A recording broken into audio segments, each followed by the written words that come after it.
Good morning, ladies and gentlemen, and welcome to the NFT Morning Show. If it is your first time listening, we run the show Monday through Friday, 9 a.m. to 10:15 a.m. Eastern Time, each and every week, where we discuss all things NFTs, crypto, technology. I almost said techno right there. Technology, finance, entertainment, gaming, and just about everything in between. I'm your host, P.O., here with my co-host, Nifty Nick. Nifty Nick, no video today, buddy? No, I didn't bring my camera. I mean, I can. Oh, I forgot. Never mind. All good, buddy. Why are you always disrespecting me? No, I wanted to see your face. Use the laptop camera. It was the opposite of disrespect. It was that I missed you, and I obviously wanted to see your face. I don't understand. It takes 2 days for anything to charge in this room, though, so I'm trying to figure out what's going on here. My laptop's charged for 12 hours. Yeah, I mean, you got to work on that voltage, buddy. Got to work on that voltage. We got Signal, weather reporter extraordinaire, the host of Artist Spotlight at the Nifty, coder turned content creator. Absolutely love hearing her sophisticated takes on this show. Easy, the dog behind Bodoggos, day trader extraordinaire, the host of GM Market Talk. Nothing goes on in the market, and he doesn't. Never mind. I'm just moving on. Look, I'm in a new apartment, ladies and gentlemen, getting used to it. I'm a little bit off. It's okay. We're going to crush it. Kicks, the CEO of Crypto Raiders Gaming Studio. They just put out Cyber Stadium. That game's getting some legs. Can't wait to see what they put out next. Clemente, producer extraordinaire, wouldn't be able to do the show without him. And then, of course, we have Bunny. Bunny, your bio just says, hold on, I'm driving. Well, actually, P, I'm at a red light right now. So that was like a recently updated, like that bio reflects your current life situation. Yeah, I'm driving, dude. I'm driving home. We almost missed the bell for school. We got him there just on time. He's being a real dickhead today when he got dressed. Wow. And I can say that now that I dropped him off. So you blame your son for almost being late? Oh, I was doing spaces, man. I gotta get dressed. That's a tough one. Well, look, we got a lot to talk about today. Before I go any further, Sig, how you doing this morning? I'm doing fine, baby. How you doing? I'm liking the new background, by the way. I really like it. You know, it's funny. Both you and Nick now have kind of pulled off this Fugazi. I've changed apartments, but I kind of live in the same apartment thing going on. Anyone else agree on that? It kind of looks like the same place. They haven't moved. They just threw everything into a box and we're like, yeah, I moved. Needed a couple days. 100% agree. The only thing that's missing is like the couch is a bit too close. Like, that's the only reason I can tell it's not the same apartment, like the distance to the couch. How's the new place? It's good. That's also not a couch. That's there's just no couch there. You know what I mean? Like, you know what I mean? So how the vibes of the new place? Like, you got your internet, but like, how's it feeling? I got the internet. Yeah, it was good. I think the guys that moved me, I think that they were like in a band. Like, do you know what I mean? Like 2 out of the 3 guys had like long hair, mustaches, and tattoos. And like one of them had like, what were the hats that Madonna used to wear in the 80s? Like, you know what I mean? No.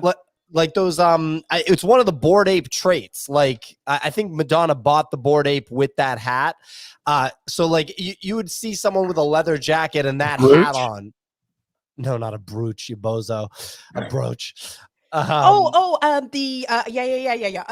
Material girl hats. Yeah. Exactly. What you're talking about. Okay. The guy was English, had tattoos, was wearing that hat. I was like, this guy's in a band, like 100%, you know, because it was just like an interesting squad that moved me. But no, it was good. It was good. There you go. Yeah, exactly. For the first time ever in my, I think, entire life, I did the whole move without having to go back to the old apartment. So like once we left the old apartment, the move was completely done, which I was pretty happy about. And Nick, oh, look at this guy. Looking good, buddy boy. How you? Oh, looking jacked. Looking swole. What's going on, beautiful Nicky? Guy. I'm going to use the audio from the phone rather than the computer, but I'm feeling pretty good. Okay. Yeah. Interesting. Wow. Okay. It's a change of venue. Okay. It's a change of venue. That's what's going on right now. I'm trying to figure out what the deal is with breakfast. I'm going to be completely honest. I haven't taken care of breakfast. I don't have my 2 hard-boiled eggs to eat right here. I was starving the other morning and I had made eggs and I was like, damn, I'm like starving. It got to lunchtime and I realized the eggs had somehow fallen underneath the thing that I like the paper towel I had placed. so I didn't actually eat my breakfast. That was what went on the other morning. So Okay. that's a great story for you. That's why you were so cranky? Oh, did we have cranky Nick? Oh, yesterday? Was there a I went cranky on a little Nick? bit of a rant yesterday. He was just Hey, fired why is up. everyone telling Pio? He was Why is fired everyone up. telling Pio? Yeah, there was Mussolini Nick yesterday. No, sorry. Let's stop. Let's stop telling Pio. We gotta protect Mussolini. Nick at all costs. No, Nick was great. He was great. I like the idea of Nick being an Italian dictator. Nick, why don't you hit a little intermittent fast for once, buddy? I bet you already broke it. I bet you like ate a pistachio or something this morning, so it's already over. We got to get you some boiled eggs, you know? I love that shirt color on you, Nick. It's a good look. Thank you. We should go golfing in that. Hey, Pio, why don't you eat some sugar? Burn. What a diss. All right. Anyway, ladies and gentlemen, we're going to get in the mix here. We are going to discuss Grapes, which is the Animoca back collection's 4X in less than 24 hours. Damn, is the market coming back? I've heard of a lot of 3Xs, 4Xs, blah, blah, blah. SWOOSH's collaboration with gaming giant EA Sports and the latest trending Bitcoin Ordinal project. Kix is back in Twitter form. So it looks like Kix has had some funny quotes recently. Love hearing that. No sponsor for today's show. Today's sponsor is just us. Go to the nifty.com, make an account, of course, but then also connect your wallets, both your ETH and your Sol wallet, and get in the mix. Let's just throw right over to Signal. Signal, please take it away with the weather report. I will. Nick, and if you ever come back, there's a great tweet that I'm going to share because he was complaining yesterday that he got shaken down by Gary V on for the 3 for like the 10 grand that he Spectacular spent. The spectacular. And then someone else shared a tweet somewhere that apparently they were sitting next to Gary V on a plane and he shook him down somehow to spend 40 grand on a restaurant that is gonna, be an Fly NFT fish? on Fly Fish. And then the guy's like, so I bought the NFT and the restaurant's still not there. So like, yeah, don't worry, Nick. He's just shaking down the market. Anyway, everyone, onto the weather report. GM, it is Friday, the 2nd of June. We are now going into peak summer. Volume at 28.5 million. Blur just 16 million, while OpenSea down in the dumps at 6.6. Onto leaders, Apes holding at 45. Haven't reached Bunny's prediction yet of 40. Mutants holding that 9.6 range, while Punk's at 52. Azuki going steadily up. It's hit 16.2, while Captainz just itching to get to Easy's exit at 10 ETH. It is just at 9.8. DeGods holding 8.6 and Pudgy's holding 4.7. Over the past 24 hours, ben.eth acquired the collection FF6000 and followed up with selling out 9,000 NFTs at 0.1 each, with holders receiving an orange square verification on their Twitter profile. Great utility. And then the ETH NFT will be teleburned into ordinals. So that floor reaches high as 0.17 before settling at 0.1 ETH. On to Grapes. We spoke about it a bit. We're going to do that more. Animoca back project minted out at 0.03. We haven't seen those low mint numbers in a while. That hit a 10x for minters after the team announced a collab with Fortnite. That collection ran up to 0.4 before settling around 0.3 this morning. Onto some meme coin shit. While Turbo meme coin creator faced considerable FUD from the community after he created a new coin called Clown, shilling it as an experiment, and he tweeted that expect absolutely nothing of me after release. Well, it turned out that was a very bad idea because OG market participants like D's tweeted that they dumped all their Turbo following the tweet. And then lastly, we just spoke about it now, but the hotly anticipated, we haven't spoken about the hotly anticipated Mint Ether has divulged that they made a decision to revise the mint price and royalties given current market conditions and just a lack of trust in the projects. The mint price is going from 1 ETH all the way down to 0.65 for public mint, and if you are on the allow list, it's 0.35 or free if you lock it up for 10 weeks. Onto crypto, BTC at 27, ETH at 1800, Sol above 20 at 21, Ape just holding steady at 3.1. Bit of a mix of a bag there, but if you hold all four, you're probably doing okay. Back to you, folks. Absolutely fantastic. Oh, go ahead, Nick. There's like so much absolute garbage in this market, man. It's like depressing. It's like Ethers was so kind to reduce their mint price from $400,000 down to $1,000, which is like, wow. Thank you for being so gracious with your price. And you only have to pay 2x if you're not on the whitelist. but the whole thing, and then ben.eth was like, everyone gets Twitter blue. Well, with Nick, this that thing. orange thing is deeper than you think. That's like a whole different thing. So that product, quote product, they basically paid for a verification badge, built a way to connect it to your Twitter to have it like shift in 4 days to people, and then sold it to ben.eth for about 350 ETH. So he bought This Is Orange, and then did the mint. They weren't going to do a 10K supply. So his 350 ETH investment got him 1,000 ETH. So like, talk about a good ROI. But that was completely like from start to sell, that people before ben.eth made that in 4 days. This guy's like a private equity shark, just doing like, 7-day mergers and acquisitions, like just on the fly, dude. Well, I mean, so do we know who the hell, where did this guy, and I don't want to spend too much time on it. We have a lot to cover in today's show, but like ben.eth, like where did this guy come from? I remember him. He's been around for a while in NFTs for sure. And what was he doing before? He had an account called Beanie. Just trading. I followed ben.eth for a while. He's a pretty good trader. Yeah. He's been in the space, I want to say, since like 2021. So I think the like 2023 arc for him was he got in Pepe super early. I think he probably made a fat bag off of Pepe. And then started doing some other coins, and then created his own coin, Ben, and that like started his arc of Gordon Gekko. Well, Gordon Gekko, or like literally, insert criminal name here. I mean, is he not like doing things that are illegal? Yeah, I mean, like generally in the United States, you don't want to sell tokens to people via the public markets. Like if you open the book of like a lawyer says like, here's the top 3 things not to do. If you're in crypto United States, that's the number one thing for sure. So that's definitely not good. But he's rich as fuck right now, dude. He could probably just move to Dubai and be pretty chill. But I would probably book that flight, sooner rather than later. But up to him. But I mean, at the end of the day, he's fucking, like they say, never be the main character, right? But I mean, like this dude is making an epic movie as the main character. You know what I mean? He's like, if I only have a certain amount of weeks of fame, like I'm going big, dude. Like I don't know what kind of Adderall Limitless subscription this guy's on, but I mean, he's making some moves. Oh yeah. I mean, the orange thing's below floor price. I think it may be coming to an end here soon. It did run up to there's 0.15 two though. collections.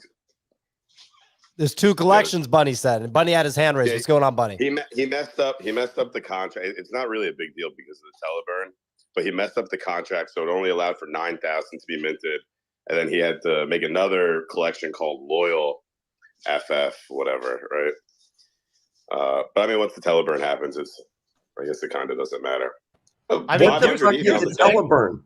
What? Yeah, What? so Like, a teleburn is basically like like telethons when they're trying to raise money for charity. It's like that, except when you call in, they ask you what your ordinal address is, and then they mint you your orange. Well, you missed the other step there, Kicks. Have you ever played that game Telephone as a kid where you say something in a line and by the end it's something totally different? It's basically like that. So you're going to send your NFT and you may not even get anything at the other end, but you just spent money. So it's a pretty unique and innovative utility for NFTs.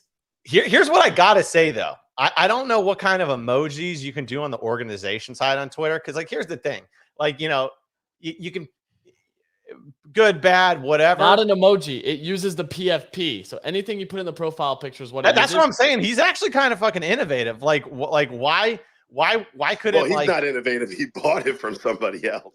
Yeah, okay. So he's a Gordon Gekko. He sees a spark of genius. The point I'm trying to make though is like, imagine if Pudgy Penguins had the option where you could join the Pudgy Penguins organization and pay $50 a month, but you have like a verified. If I could get the Bored Ape skull next to my name, if you could get the Bored Ape skull next to your name, right? For you don't think every Bored Ape would buy that? Yeah, that's what I'm saying. Like that's actually it's kind of a cool idea. Like you gotta give props where it's due.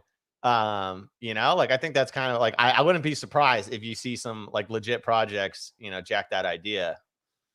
So one good idea after 4 or 5 rug pulls and millions of dollars extracted, nefariously from the ecosystem. Did you see bitboy? That's what I was about to Bitboy's say. video. Yeah. Oh, dude, he went off. And speaking of Adderall, bitboy's on some fucking Adderall, dude. You can see his like hand twitch as he's talking, dude. I can't do bitboy. I saw a little bit of that video. Bitboy needs to like, I don't know. He needs to like get jacked or something. I can't do the current version of bitboy. It's just so confusing to me. I'm like, how did this schmuck ever? Oh, jeez. All right. Here we go. You got me loose here because I'm moving. You got me loose. I don't know. Maybe the New York's coming out. Well, look at this schmuck. What's he doing? But in all I'm seriousness, walking here. Wait, hold on. Can you finish the statement? Because you started with his physical appearance and attributed that to him being a piece of shit. So I want to hear how the rest plays out. I didn't say piece of shit. I just don't understand how he rose to prominence, and I just don't get it. I don't get like what the deal is. Early YouTube vibes of shilling tokens that were micro caps, pumping people's bags in a bull run. Leads to people thinking you're a god level trader. But what you got to do is, once again, just like Ben, like doing this interesting Twitter organization thing, you got to look at the innovative things these guys do. Have you seen how bitboy like jerks at his mic stand when he's talking? Like he just like bends it all over the place. It's awesome. It's so cool to watch. I don't know why more people don't do it. Like, so his technique, you really like the technique. He literally inverts it. Like it goes into an invert V. This thing is oiled up. Like I don't know what kind of oil he's putting on this thing, but dude, this thing's made out of rubber or something. He's bending it all over the place. Like, his epic rant where he's like, they're like taking everything from us. He was jerking that thing all over. I can't even sit for 5 minutes without my camera falling off. Like, I don't know what kind of engineers he has at his studio. Like physical, lube engineers, like people lubing his metal arms and stuff. Okay. Breaking the laws of physics. Stroking your mics. So we get okay. All right, moving on, ladies and gentlemen. All right, here we go. One guy said he's not fit boy crypto. That's a good little dig right there. I liked hearing that one. So look, we're going to get in the meat and potatoes of the show. Again, reminder to go to thenifty.com, create an account, connect your ETH and Soul wallet. Anyway, following the sale of over nearly 100,000 Our Force One boxes, .swoosh teased a collaboration with gaming giant EA Sports. Big news, huh? We got a couple gaming boys on the stage right now. What do you make of this? Dude, so I played NFL Rivals for like too long last night, which is like the mobile app. We can use it. We got audio, Clemente. So I just think that it's like some kind of overreach. Like they saw NFL Rivals' success right now, they're making it an absolute killing on the App Store with like a Madden Ultimate Team style. And I think that EA Sports kind of realized like, holy shit, if we go this route and do what Top Shot was trying to do, but actually just throw it into games where people can own these assets for an extended period of time, I think that there's something there, which is like what I think they're getting after. Like you're seeing player base on NFL Rivals from the mobile application increase. I think EA Sports did 1.6 billion in revenue in 2021 on Ultimate Teams. So like clearly there's a market demand for it. And I think the bigger thing here is like what .swoosh has done a really good job of is not saying the word NFT or blockchain. Yeah. Which I think is how EA Sports can get a page out of their book and really do something cool that could have like, quote, like digital ownership of actual trading cards that are used in game, which is like, maybe I'm just sucking on hopium here and extremely hopeful for like what I want. But I think that that's like an awesome avenue because Top Shot was supposed to have a game to some capacity with those player cards and it just never came to fruition. And I just think if somebody does this well, there's an opportunity. Bunny, what was that? The game's coming for Top Shots. It's around the corner. Very funny. Well, look, I mean, this is big news. I think it's so fascinating that that now NFTs is just the word that will not be said under any circumstances, And I mean, when I tell people that, like, oh, what do you do? It's like, I have a business in the NFT space, or, I'm in an NFT startup. They literally are like, that's still a thing. But I was thinking about it the other day. If somebody told me they were really into Pokemon cards right now, I would probably be like, that's still a thing because it's not something that I touch. So you just have to understand that people don't get any exposure to it. But it's interesting that it requires a full rebrand of the technology / activity for these big brands to be able to do it. They're still doing it. And they're like, we have to do this. This is the way of the future. But it's interesting to me that they have to operate like this. Before we move on to the next thing, which is going to be Grapes by Animoca Brands, Kicks, do you have any thoughts on the EA Sports thing? Because you're a gaming guy. It's in the game. I think that's pretty cool. I haven't done enough research into it. I lean towards what Easy said. That makes sense to me. Is that I think that EA Sports essentially has close to a monopoly on sports games, and so I think that strategically, if they're seeing like this kind of competition come into their market, and it's coming in multiple facets, right? It's coming from like daily fantasy sports, sports betting. It's coming from like So Rare. It's coming from NFL Rivals. It makes sense to me that they would come into this space just from a like market share protection strategy, which is actually what is probably the most common way for big corporations, right, to enter a new space, right? Exactly. They don't really enter a new space till they start to see smoke or they feel a little like heat from the fire, and they're like, oh, like, okay, like these guys are actually printing in an industry that we normally dominate. We need to get our asses over there and start doing stuff. Exactly. If Nike didn't buy Artifact, then Adidas would have. Like then Puma would have. Like it would have happened at that time. So anyway, Grapes, Animoca backed winner of the day, went from 0.1 to 0.4 yesterday. A nice 4x in the NFT space. Haven't seen that in a little bit, or just didn't see it commonly. The project is labeled as having cross-media collaborations with gaming, animated series, merchandise, and license dropping. It is quote-unquote backed by Animoca. Animoca's crushing it with Mochaverse. The floor price is 0.75 ETH, 7,700 Ethereum in secondary trading volume. What do we make of Grapes, and what do we make of Animoca's projects right now? Any thoughts from anybody? So a couple key things with Grapes. Dude, I'm such an idiot. Like this was a great day for NFTs when these dropped. You had Spirit DAO also drop. Yeah. You had the Oni Force announcement. Like there was some good volume across the board. And even the last couple days, you've been seeing volume kind of circle back to NFTs, even with crypto kind of scaling a little bit higher here, which is not something we commonly see. So like right now, it's starting to feel like we may actually get this like speculative NFT June that a lot of people keep calling for, with so many announcements on the horizon, so many key things. And what happened with Grapes was like sort of an outlier. I think there was a little bit of a one-off use case. It was supposed to be a higher supply. They cut supply because the mint basically stalled at 33.33, and then immediately dropped an announcement about how they're going to be doing development for creative maps in Fortnite and other assets, and returning 40% of the revenue that they make in Fortnite to holders of their Grape token. So they're going to be... Is that a security then? I'm not a lawyer. Animoca's not based out of the US. That's the other thing. Pretty Animoca's sure not. Yeah, Animoca's they're not based out of US the based. Yeah. So if this company is not based out of the US, then there's potential that they'll be fined for it. And how they distribute these tokens is the other interesting thing. Like if there's no public sale, is the Howey test, is it just their way to return value? Are they going to dump the profits into a liquidity pool? There's a lot of math that's going to have to go into this. I'm not a lawyer. I'm trying to not go to jail, so I don't feel comfortable commenting on it. But yeah, they got something with Fortnite. Seems like Fortnite's the new Minecraft server. Kicks, you're muted. Kicks. They got a great website. Yeah, I'm a big website guy. Well, nice. Really good website, dude. Nice website, really good website. So I just love this. Is a classic play. It's like mint stalls, meaning like there's not enough demand for it. Cut supply. Okay, this thing's worth 4x. Let's go. Like that's my favorite thing about NFTs.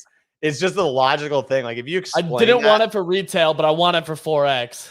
Yeah, I mean, if you explain that to like a business person, a seasoned business person in any other industry, they'd be like, that's the dumbest thing I've ever heard in my life. That'd be like Nike like doing a shoe drop and it's just a huge flop. They only sell 20% of supply, so then they just like barn fire the other 80%, and it becomes like the most valuable shoe of all time. I want to go to Signal just 1 second. If you could pull that website up again, Clemente. One of the founders is just who wants to be a millionaire. What the hell does that mean? What does it mean? Don't ask questions. What does that mean? But Kicks, to your point, that does happen. Like that's the crazier part. Is like Mischief, a streetwear company, had to take sneakers out of production because Nike sued Lil Nas X, and those sneakers went up 10x in price because like scarcity. So like, but obviously those are like two. But there was already demand for those, right? For sure. Yeah. But I'm not hating on this. I mean, I think this is. I feel better about buying these than those fucking fish bowls that I top bought. You know what I mean? Oh, those were so bad. I got wrecked on those, dude. I got fucking wrecked. We always get baited into the things that are so bad. Like so bad. Anyway, sorry, Sig. And No, I was Clemente, if going to you ask. can take the So reins for a easy. minute. This is the same concept that we were talking about with OnlyForce, where now there's this map. You need to drive traffic to the map. Different and side, then- different side. This company is going to be building those for other people. They're going to be creating Oh, okay. sellable assets in Fortnite Creative. So Fortnite Creative does already allow for like the longer term vision that Epic Games has already stated will be happening is community created content like UGC, user generated content, whether it's maps that you can sell to other people, whether it's skins and like pickaxes that you can sell, experiences in like that stuff, like basically assets that you can sell. It gives me a lot of like Second Life vibes when people were becoming millionaires by selling clothes in Second Life. That's like kind of the vibes I'm getting with this. And they're trying to be the first in that space to be a creator versus everything else. Yeah. So would you say this is a stronger play than the like Yes. Oni because they are building the infrastructure whilst we can say Oni sort of like creating a map on top of that infrastructure? Yeah, so, they're selling the shovels versus Yeah. like, to the Yeah. gold miners kind of thing. exactly. Okay. Exactly. Cool. That sounds actually really cool. Yeah. It's When you look interesting at because it's all this Fortnite stuff that's popping up right now, and it does remind me of like when everyone was getting the NFT world and going crazy. Yeah. And it's nice to see Graves be like, "We're not going to do the Fortnite creative thing. We're going to be hired to build that for other people because we get that better than actually doing this. And instead, we're going to go for the full security route and give you part of the revenue that we make." So we'll see. Easy, when you look at the Animoca backed term, do you know the details on what that means? Because I'm noticing an interesting trend when you look at Ether, that is basically a metaversal project. When you look at like Art Gobblers was paradigm backed, or is that going to be more of a trend, do you think? Dude, it's like kind of interesting to be honest. Like I look at it and I'm like, these companies that are backing it, are they giving them funding? And if so, why are you then raising a mint? You know what I mean? Like I look at Ether, which is raising a ton of money, but it's metaversal backed. So like, what does that backing look like? And those are the things that like I really try to understand a little bit more that I don't fully get. And maybe we do continue to see that, but it also provides some level of like, so I don't know if it's support, but like confidence, because you have a publicly doxed company that's done a ton and is now backing an NFT project to try to help them grow and scale. I think this does get oversaturated and played out over time. Like Animoca has their own project. They have a few projects that they're invested in. Isn't Animoca invested in Yuga too? Or is that other dude, other side? Yep, they are. Yeah. So They're in like Animoca. at what point, like anything that we see, the first couple start to really ramp and then it tails off very quickly because it's like, dude, Animoca backs got him everybody at this point. Like Johnny down the street got an Animoca backing and he just released who knows what, As soon as it becomes too easy for people to know that it's going to work is when it's over. The interesting thing was like, excuse me, Art Gobblers was like the first paradigm back project. And then it was basically what pushed Blur to start getting market share, which was really interesting. So it really, if Animoca starts doing these different like infrastructure plays plus the NFT projects and uses them to like intertwine together, that could become really interesting in my opinion. Those little, what do you call them, those Mochaverse things are 0.75 ETH is absurd to me. I thought they were at like 0.2. I thought they were at 0.01. The Mochaverse, I thought those were north of 1 ETH at one point. They were at one point. They did break 1 ETH, but it was one of those things where we saw Momoguru trade really low. Yeah. But it was that same time period. Like all of that went down. And if you actually look at this chart, because like I was looking at this, even now, they were up to 1.5 ETH. So it's low. They're down 50%. Yeah, but for them to get some, like the difference between this and Momoguru is people that had no business being in, like those people are trying to come into Web3 and raise an ass load of money out the gate and then basically be like day one. It would be like if I'd never played basketball before, but I got an NBA contract and I got a $4 million deal to figure out how to play basketball from zero. At least Animoca Brands is a quote unquote Web3 native entity at some point. Last 3 days, this is trending up too. Like I'm looking here. The numbers look good. Let me real quick just explain to you how to become Web3 native. What you're going to want to do is you're going to want to launch a token and then not do shit. Okay. So like that's your qualifications. If you've done that, you're incredibly qualified. What you're going to want to do is hop on Twitter, troll a bunch of people, just talk shit about them, basically call them idiots for buying your token, and then just run off with the money and then come back and be like, I'm well trained. Well, look, Nick, I did hear your security rant yesterday. I didn't hear the whole show. They cut off my internet at the old apartment a day early, but I heard part of it. I tried to participate, but the internet wasn't working. But I really appreciated your security rant. When you really boil it down, the number one thing participants in the space want is an unregistered security, because they're through crypto. So, and they're not going to pay taxes on it. They're obsessed with not paying taxes on it. Like obsessed. That's literally their favorite thing in the whole world, is just not paying taxes on things. And then, but the fact that it's a security is just so funny to me. Like, you bring up just the concept of a dividend, the literal concept of a dividend, and they're like, that sounds good. But if I just go and say, hey, go buy a bunch of, like, you know, S&P 500, like an ETF for the S&P 500, they're gonna be like, what the hell are you talking about? Like, are you okay? Because I'm never gonna do that in a million years. But give me this.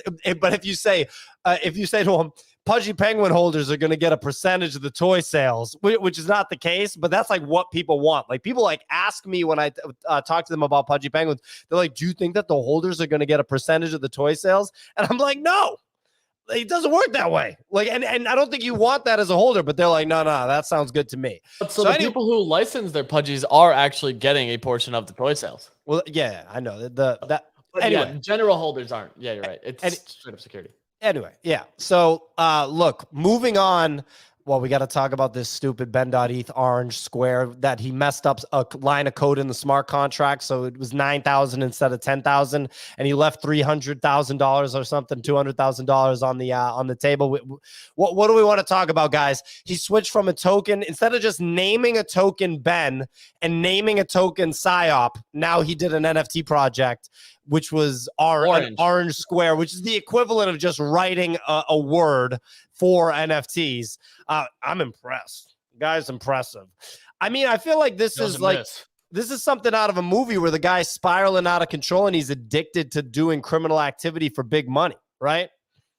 Is that not what's happening? Like, I just feel like what's a movie where someone goes out of control and just becomes, you know, Scarface, like becomes a big criminal, or like The Godfather, Michael Corleone by the end is killing his own brother. I just feel like this is the spiral from a normal person to like full-blown criminal. No one else, everyone else is like, yeah, you take it from here, buddy. We're not on the show. It is interesting to see, like, the fact that he was able, he sold this thing out, 9,000 NFTs at 0.1 ETH. He sold this thing out in 15 minutes. Yeah, he sold it out.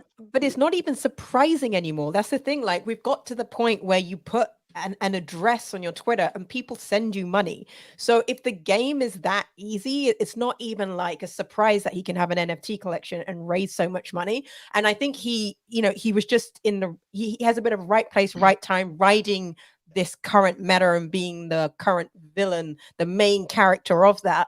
How long he can sustain this, I don't know. How much attention we should be giving it, really, I don't know. It's already falling off. Like, look at the charts. Look at the charts for Loyal. Look at the chart for PSYOP. Look at the chart for what's the other one he did? I don't even know anymore. Loyal. Oh, yeah, Loyal, PSYOP. How much money does he have? Ben was the original. Yeah. And then also, how much money does he have in his wallet right now? He's like the second or third largest holder of Ethereum, and I'm not kidding. Someone needs to wallet drain this dude. That would be the best finish to the story, would be a proper wallet drain of this guy. That'd be crazy. I would be very upset if that happened, because that money would actually be out of the ecosystem. At least this guy is like hasn't sold it off yet. He's buying like bonklers and miladies and a bunch of other random shit.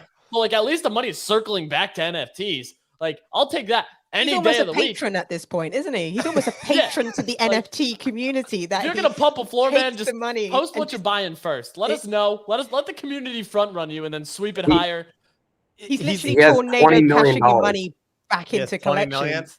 20 million. Yeah, 20 million in his account. 20 million amount in like 2 months. Like, dude, his accountant is gonna be so pissed because this all went to a hot wallet. His accountant.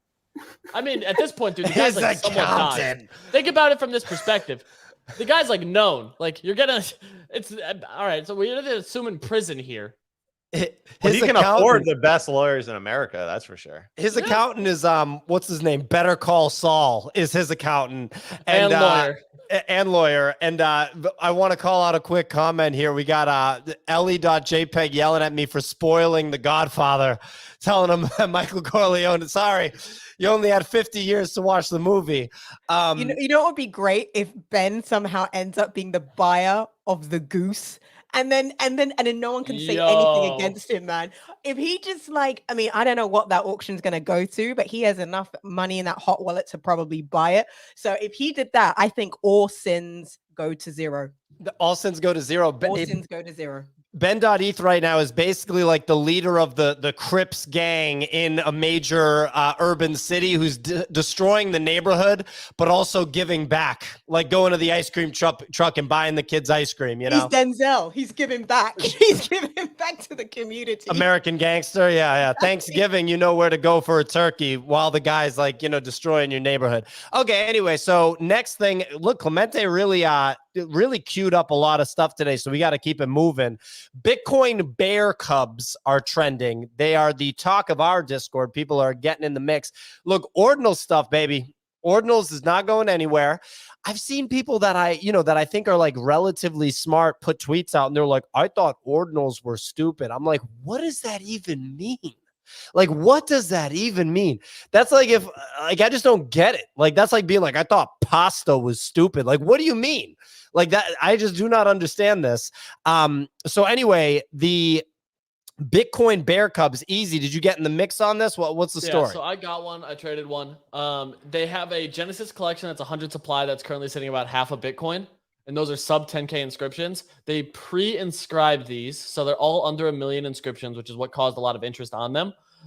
One of the first 10Ks on Magic Eden's launch pad. So it was more of like this felt like an infrastructure test here. What's the floor? I can't really see it right now. 0.0064. Yes. Yeah, I think it peaked about a around 3x. like it peaked around like 0.008. Yeah, so almost a 4x out of mint, which is really good. Like that's solid right now. No royalties on Bitcoin as well. So it's honestly, it's not bad. And a lot of people were just like excited to try this. They did a decent rollout for allow list, which let a lot of people try like their first Bitcoin ordinals mint.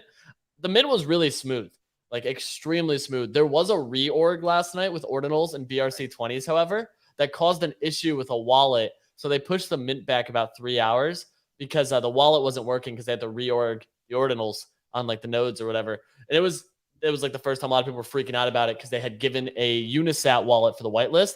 So they ended up pushing it back from 6 to 9 p.m. That I think let a lot of people port it over, and it minted out in the pre-sale, which was slightly over allocated. But it was really a test, in my opinion, for like liquidity and size, because there hasn't been many 10K collections on ordinals because of the cost of inscription and everything else.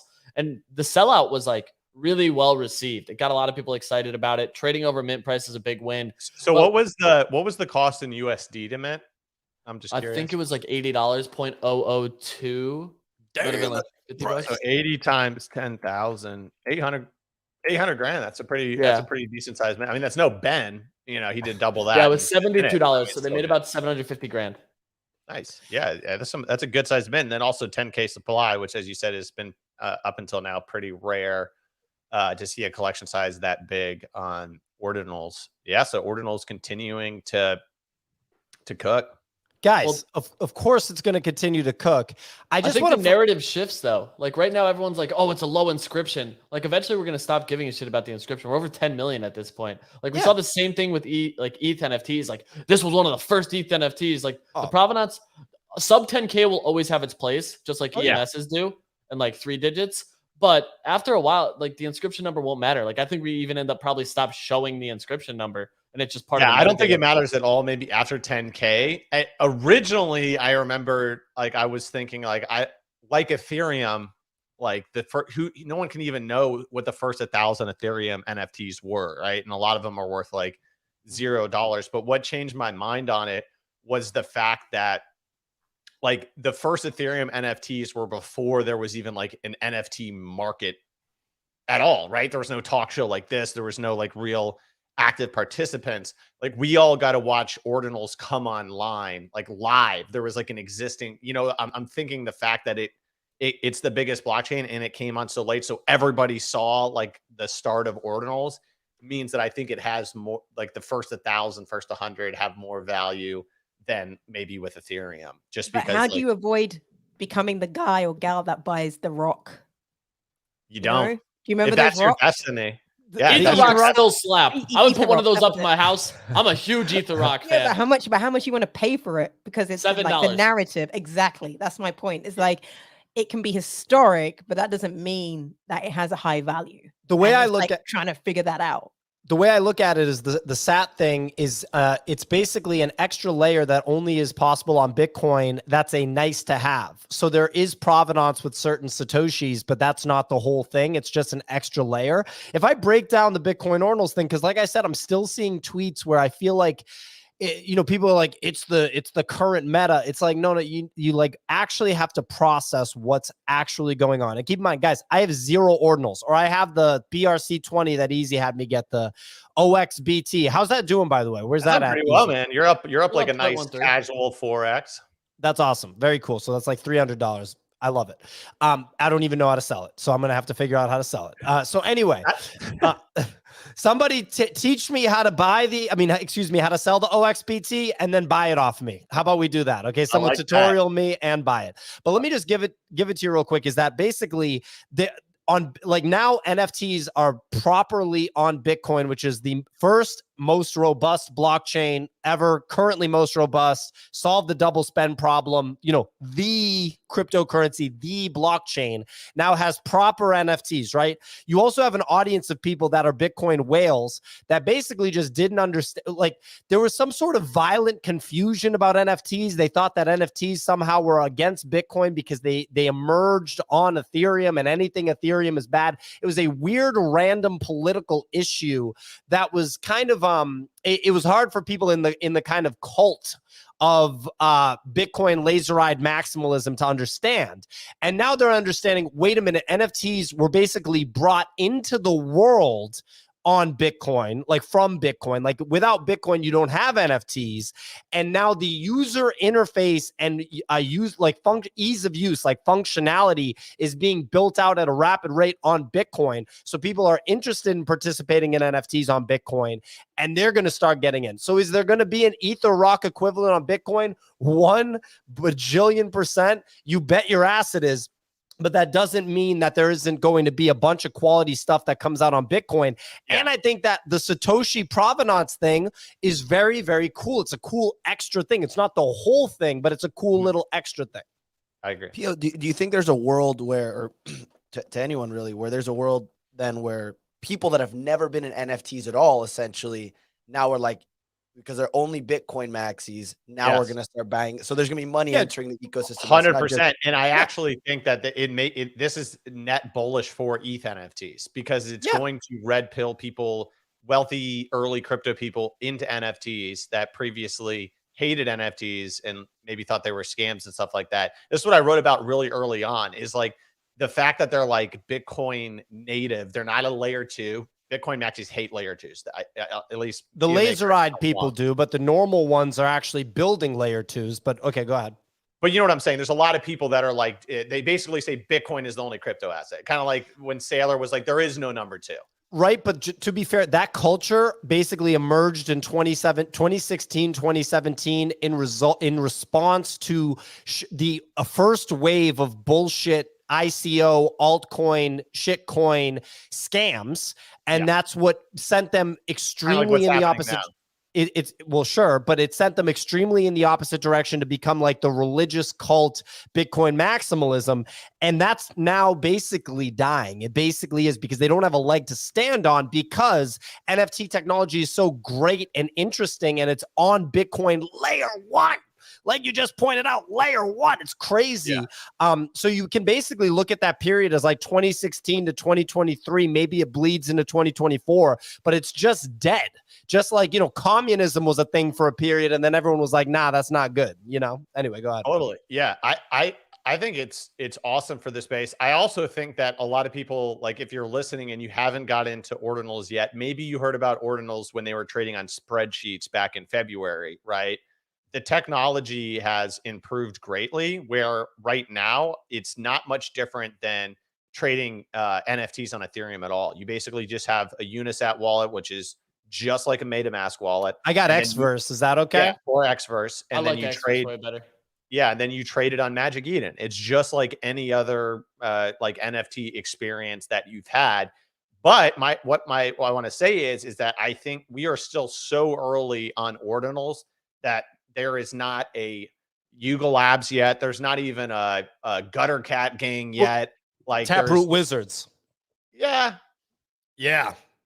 we'll see. It's gonna go crazy. I'm just telling you, I don't like know. it's I mean- gonna go crazy. It's like the it's like, you know, you see the image of like Che Guevara. It's like that for Bitcoin. It like really is, or excuse me, for non-laserized Bitcoin innovation culture.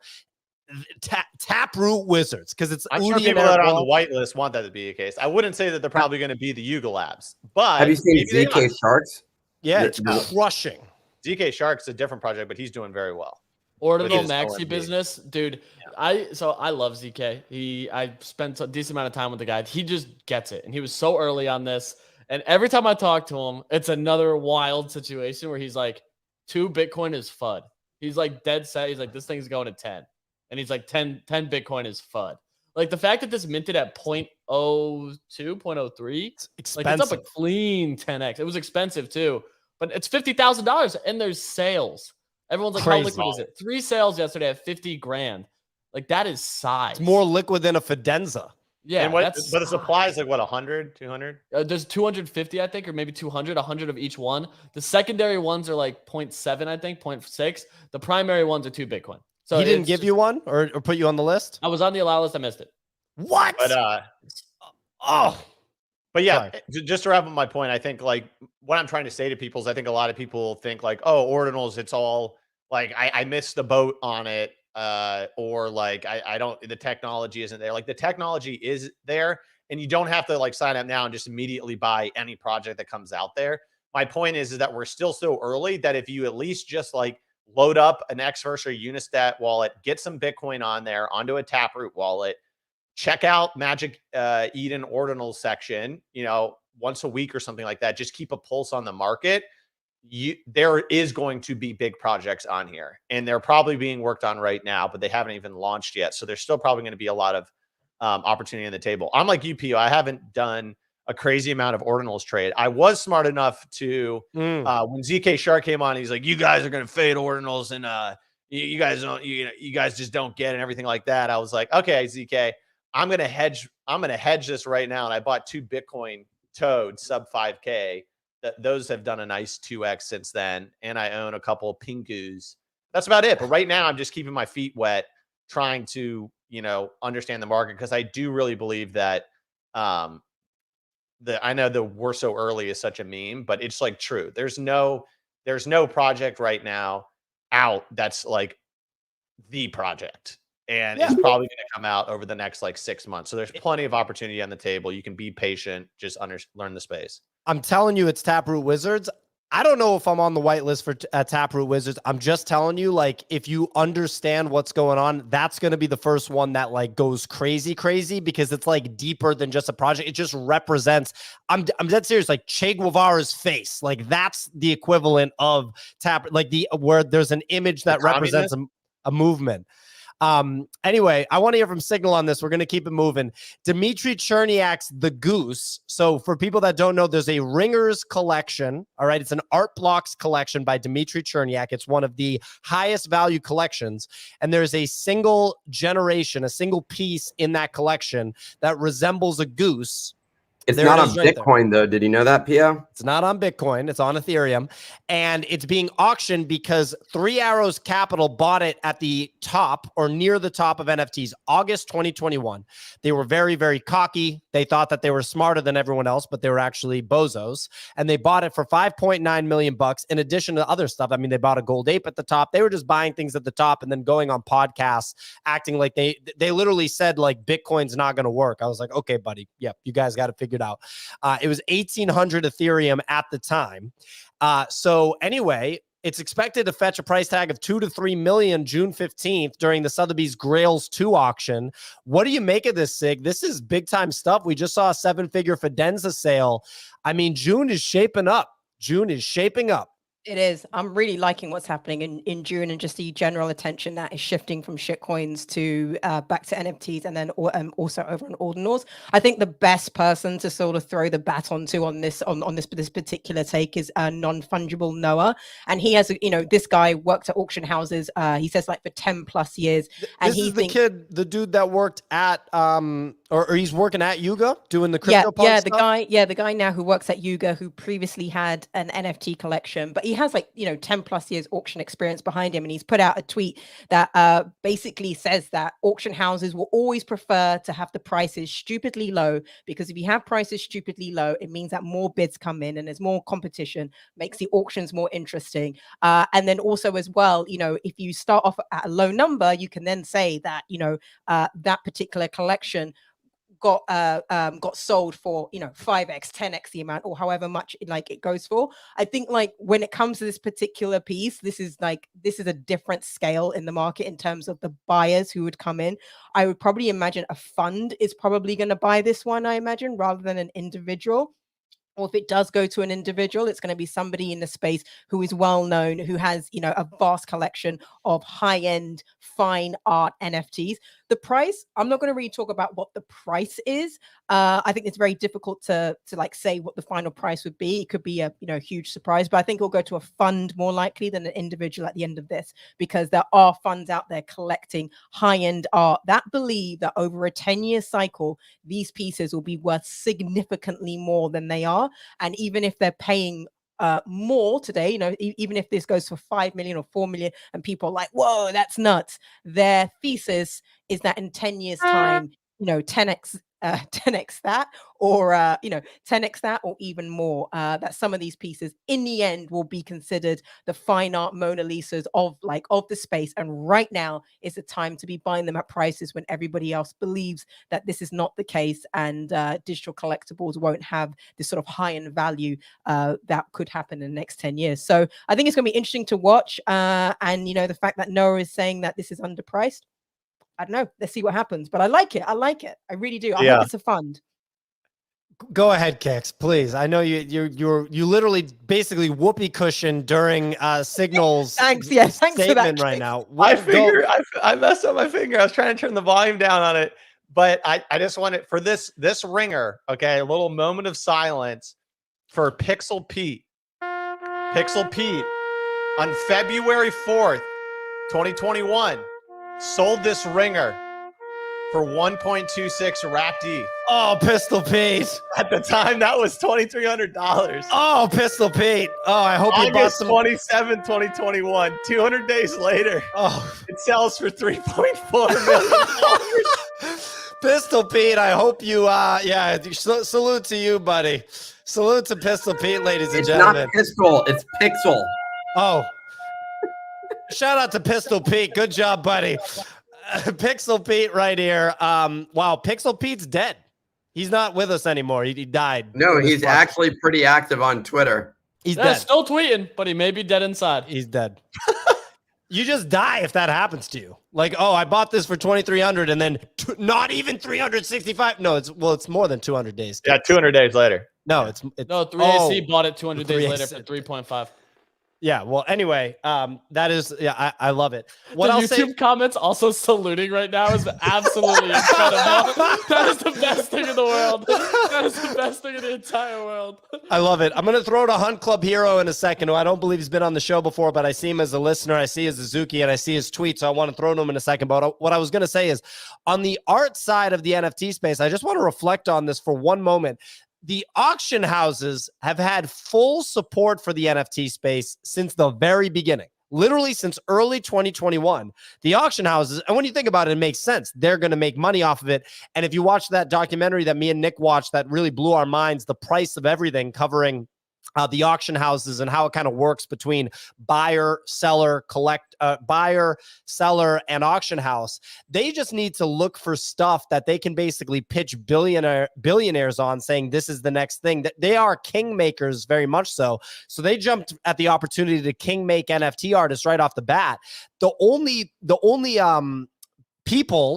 entity that we need to really convince to buy NFTs and that NFTs are valuable are the high-end collectors. That's the last piece here. And so obviously someone's going to buy this goose, but you need all the people that buy Gerhard Richters, that buy Basquiat's, that buy Warhols, that buy Pollocks. All those people need to look at NFTs exactly the same. And the art world is an old, out of touch, pretentious ecosystem. Well, they'll all die eventually, though. They will, but you still need new blood that has access to the capital. If you go to, like, dude, some of these events, the people are so pretentious, it's unreal. It's like, wear it on your shirt that you're from the traditional art world. I've talked to people that work on like the production things for like some of those art shows. They're like, kind of can't get worse than the traditional art world. They say the fashion world, they're really mean to you and like they're jackasses at the beginning, but once they trust you and they know that you're going to be able to put on this runway show, then you're good to go. They're easy to work with. The art world people are just intolerable the whole time. It's just out of control. Hunt Club Hero, you got your hand raised. What's going on? Yo, thanks for having me. I was listening to the recording from the other day, and you guys were talking about needing someone from the Azuki side to like just inform, and you were talking about a metaverse play, which isn't actually a thing. Well, we're not talking about Azuki right now, amigo.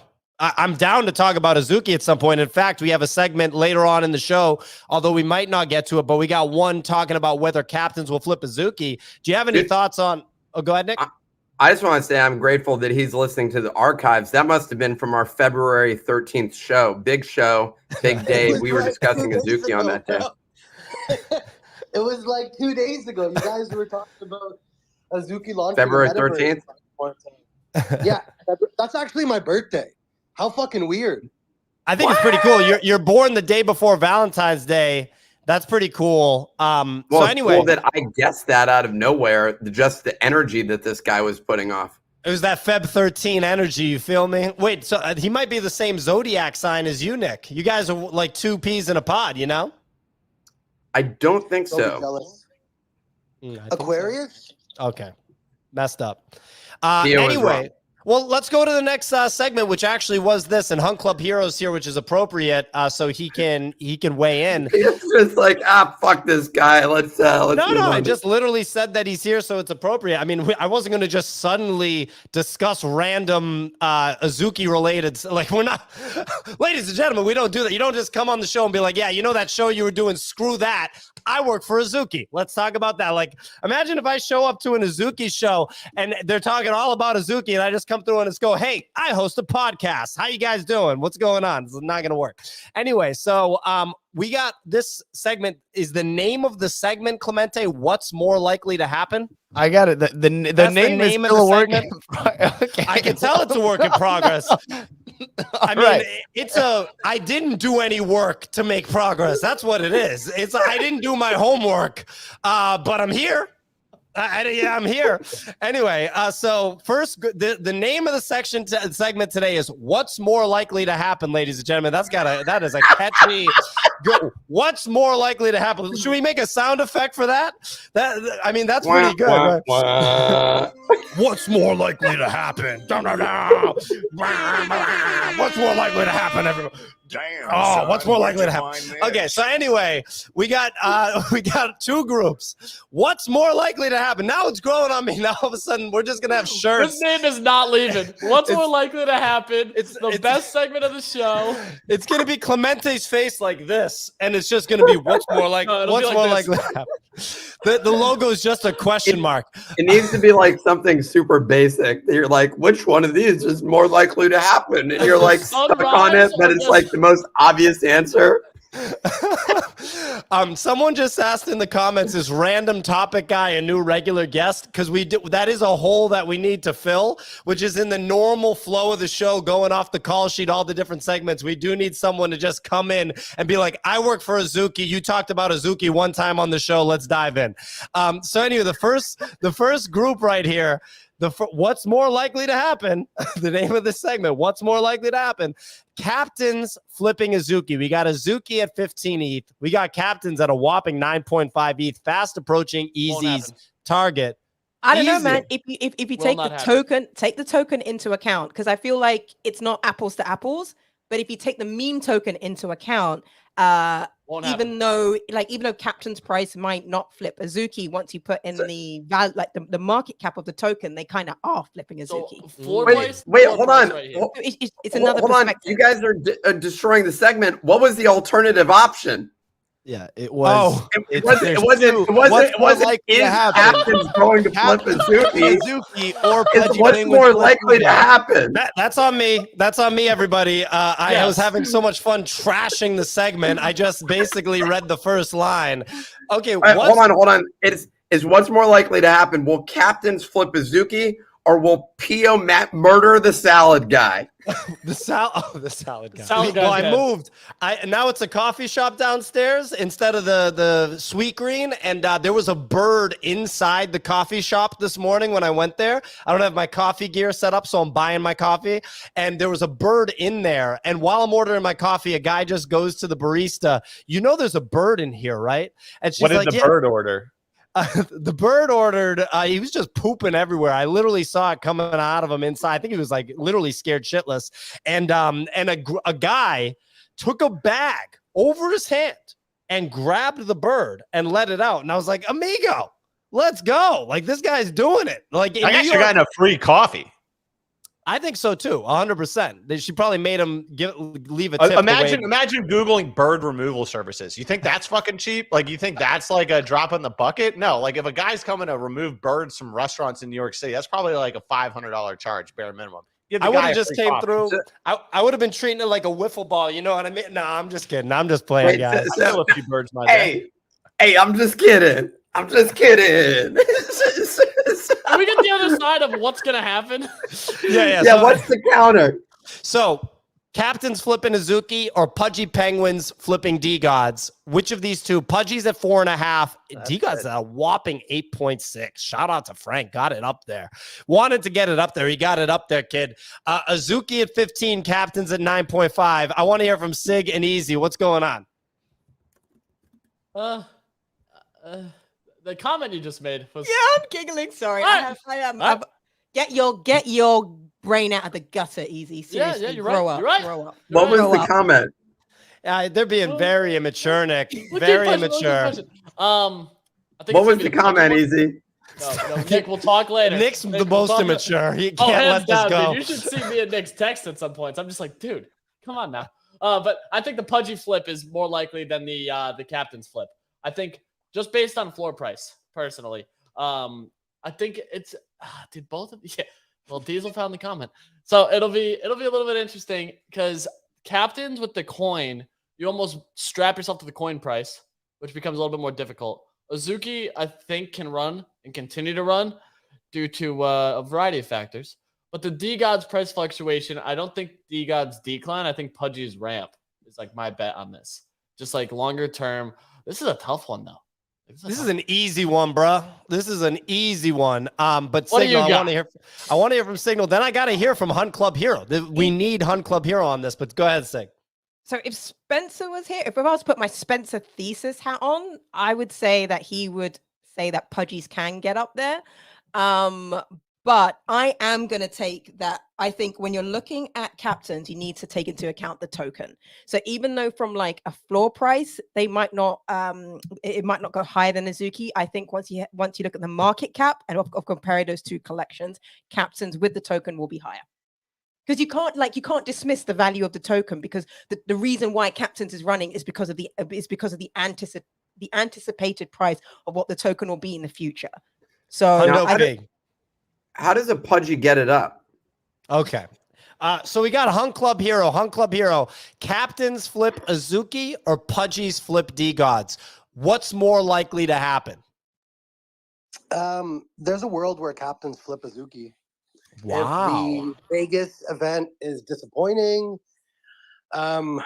people are talking about whether there's an airdrop or a token and like how the dynamics would work, if beans would be rewarded, if they wouldn't. It's a large collection size. So like there's a world where Vegas doesn't live up to expectations and the token gets closer and closer for Captainz.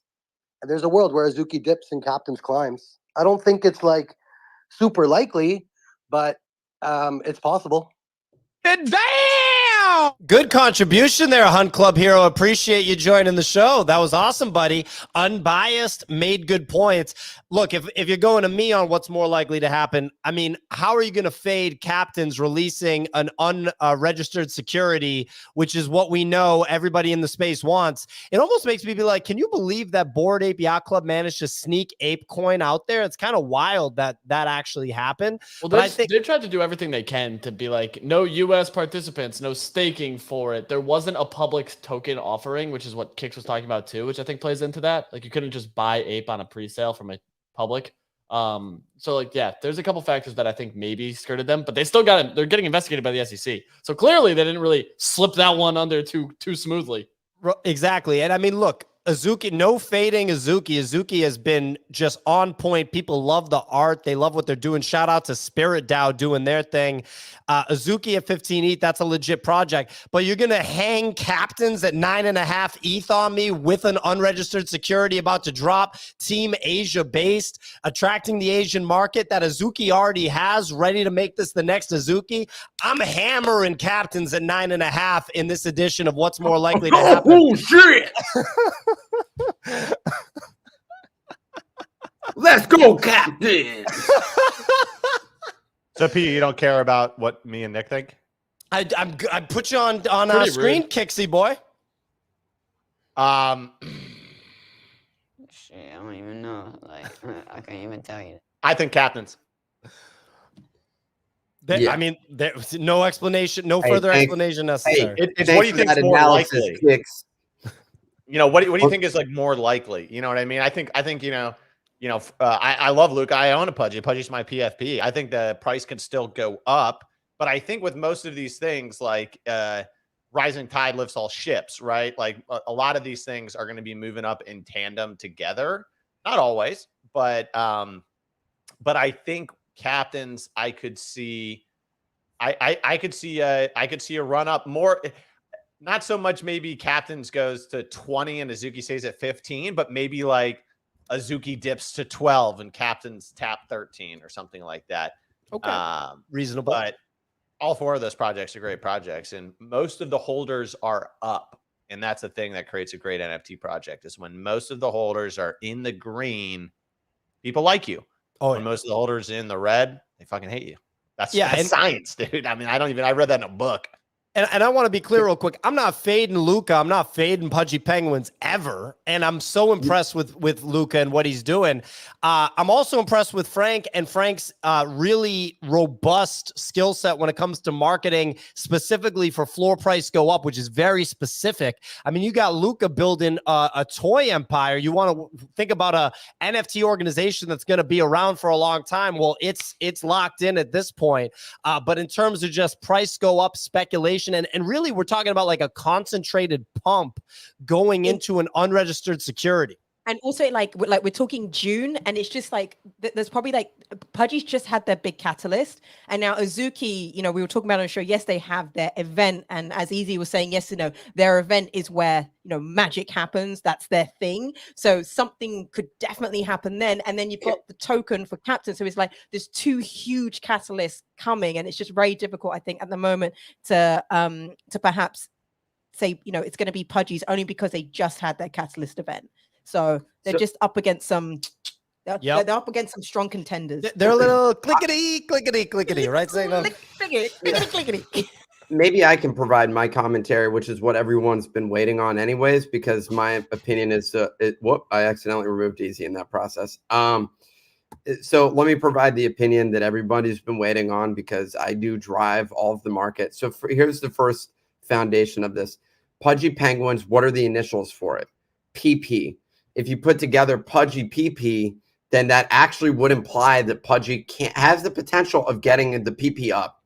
So all right, ladies and gentlemen, I had to remove someone that crashed the show. Hold on. So that's the beginning of it. Now, despite that, the Pudgy PP, I do think that there's I think that Captainz is the play here. Okay. And so if this, nothing on this show is financial advice, but if there was something that came close to it, in this game of what's more likely to happen, then I'm gonna go with Captainz. Hey, Clemente, give us a little. That's the icon. We're gonna have our artists create. Yeah, there you go. What's more likely to happen, baby? We're selling that shirt. That's easy. That's easy merch right there. Nick, any closing thoughts, buddy? No, that's it, man. I just want, I think my analysis is far superior. I also just wanted to throw in when I'm at that. And thanks for the hostage situation. It's a incredible hotel room. In terms of one thing that I did say that I thought price go up on was ETH. I saw Keyboard Monkey just hating on the price action. He's been shorting constantly. And I just kind of completely disagree with him. Well, he's long right now. The guy moves quick. He flips theses very quickly. Well, he called a ridiculous price on it. And then 1600. Yeah, so I can't share the technicals, but this just looks like a great setup, man. This just looks like a great setup. So well, I mean, look at tech. Likely to happen. Tech is ripping in general. NASDAQ is like less than 10% off of all-time highs. Apple is over previous all-time highs. Well, we got damn, it's Friday. I was hoping it was Monday all of a sudden, and we didn't have to wait through the weekend to see that announcement come out. MongoDB up 30% today after a strong earnings. Nvidia is up 4x from its lows. Facebook is up 3x from its lows. Apple's just been sending. Yeah. So.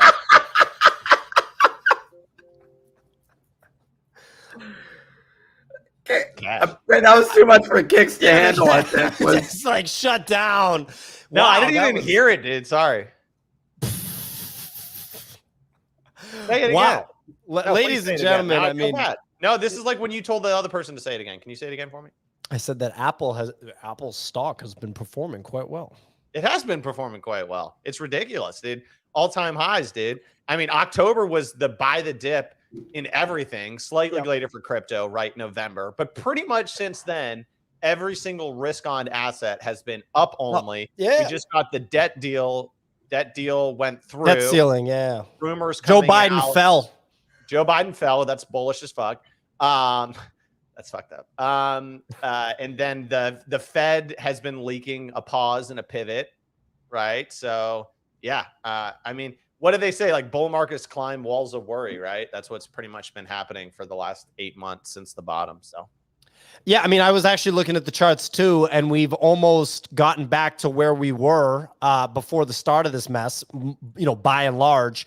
Why did we all sell all of our stock though? Like we got together and we were like, let's sell this all at the bottom. I'm just kidding. But markets are forward looking, and I mean, people are excited about that 2024, potential change in administration. People probably going to get mad when I say that, but yeah, I mean, like, forward looking, baby. Let's pull it up. Clemente, let's get that free NFT dished out. Today's password for the free NFT is Hydrant34, HYDRANT, and the number 34. Go to thenifty.com and claim that today to receive today's free NFT. That's another Bodago's relic, ladies and gentlemen. You're seeing these relics accumulate. There's still some more relics to complete that series. You see this one. There you go. You see it right here, the Metro Hydrant. Looks like Clemente was pretty early on 150. I mean, Clemente, you got to give people more. Hey, of a what's heads everybody's the first thing that comes to mind with this one? I know why you're smiling. You're just a phallic guy. You just love phallic jokes, dude. That's your favorite thing, man. I love it, dude. Pio did this, and he was like, I can't believe that you would see that, Nick. Next thing I'm not going to name names. I'm not going to name names. Nick's the guy in Superbad that just like had to go to the therapist because like he just always saw penises. Couldn't help it. He loved hot dogs and like popsicles. Yeah. If you're going to draw a thing looking like a dick and then think like, oh, it's not a dick, like, come on. Like, Who? I'm being inappropriate. It's a fire. This is literally what fire hydrants look like. Pio would literally draw a penis on a piece of paper with the balls and everything else, and then be like, "I can't believe that you would think that that looks like a penis." I literally saw a fire hydrant in the Hamptons last weekend that was literally identical to this.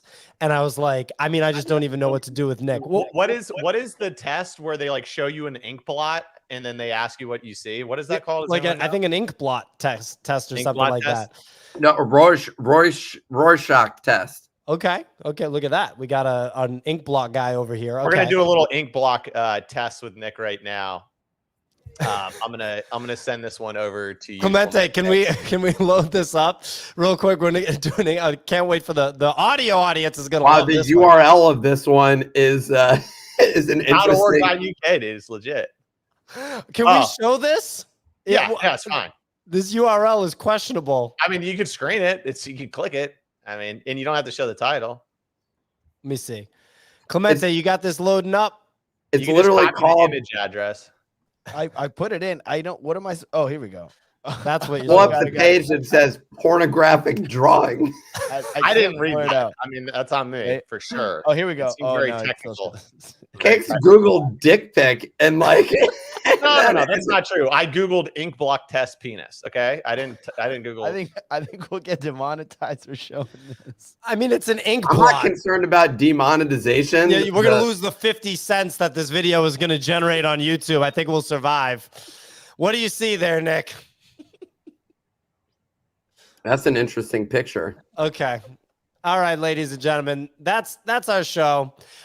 If it was your first time listening, sorry. Come back on Monday. We do the show Monday through Friday, 9 a.m. to 10:15 a.m. Eastern time each and every week. We discuss all things NFTs, crypto, technology, entertainment, gaming, finance, and everything in between. Make sure you follow everybody on the panel for this show. Follow Hunt Club Hero. He joined the show for the first time today. Had a fun little performance.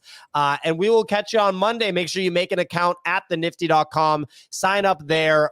Connect your Soul wallet. Connect your ETH wallet. Get ready for the Bodoggos drop happening in June, among other very, very, highly anticipated NFT drops. I saw Dingaling, big time whale, Spirit DAO member, posting that June's shaping up to be a strong month for NFTs. Couldn't be more happier that we're dropping in June. Anyway, we'll be back on Monday. The show's also available on YouTube if you want to see our beautiful faces and follow along with the video share. It's on excuse me, I was going to say Instagram. There is an Instagram page with clips, but it's on Apple and Spotify podcasts, wherever you find your podcasts. Otherwise, you can listen to it right here on Twitter Spaces. We will catch you guys on